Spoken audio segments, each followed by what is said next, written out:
Salut les gars, donc dans cette vidéo, on va encore parler de Pi. Donc ici, on va pas parler de comment faire minage, comment faire la configuration, non. Je vais simplement corriger un leader. Il y avait un leader, je regardais ses vidéos à propos de Pi et j'ai vu que il a fait une erreur, comment dire, une erreur ou bien une. Il a fait une erreur, ouais un peu. Donc, c'est simplement la correction que je veux faire dans cette vidéo. Bon, je vais pas donner le nom du leader. C'est un grand leader, donc je vais pas le donner. Donc, on va parler de la migration sur Pi Network. Donc, il parlait de la migration.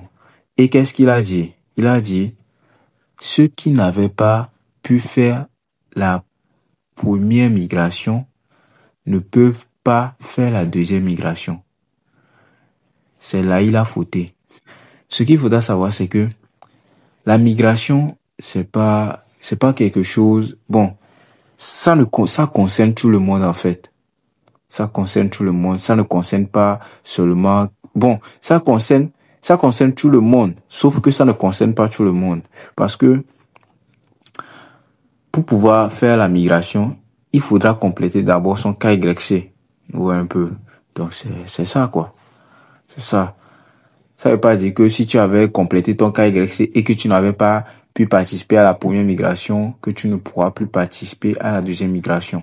C'est pas ça. Bon, chaque application de minage ou bien chaque projet a ses règles et ses conditions pour pouvoir faire tout ce qu'ils veulent, quoi. Ouais, un peu.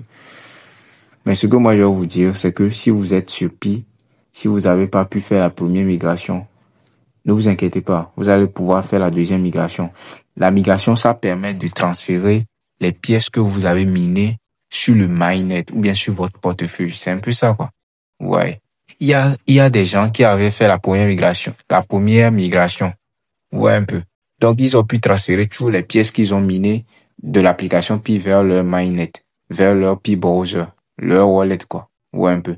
Maintenant, ils ont encore continué à miner. Donc, sur leur application Pi Network, on peut dire que ils ont encore des pi minés là-bas. Ouais, un peu. Donc, la deuxième migration va leur permettre de transférer ces pi minés encore vers leur portefeuille. Donc, ça sera pareil pour nous aussi. Moi, je n'ai pas pu participer à la première migration. Donc, j'ai toujours mes 51 pi ici. Bon, 19 seulement sont transférables. On va dire à peu près 20 pi sont transférables sur le mainnet ou un peu. Donc, lorsque il y aura la deuxième migration, ils vont transférer 20 de mes pi transférables sur mon portefeuille. Ici, la migration se fait automatiquement. Ouais, un peu. Bon, je sais pas, j'ai jamais fait, mais vu ce qu'ils ont dit ici, c'est que la migration se fait automatiquement. Donc, à base, ils ont dit félicitations, vous avez été ajouté à la liste d'attente de la migration automatique. Donc, ça se fait automatiquement.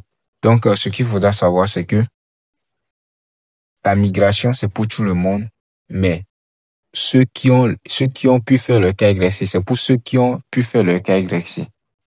Vous voyez un peu. Si vous n'avez pas fait votre KYC, vous n'êtes pas, comment dire, vous n'êtes pas éligible à la migration. Donc, ce qu'il faudra savoir aussi, c'est que sur Pi, moi, j'ai fait des années avant de pouvoir avoir mon KYC.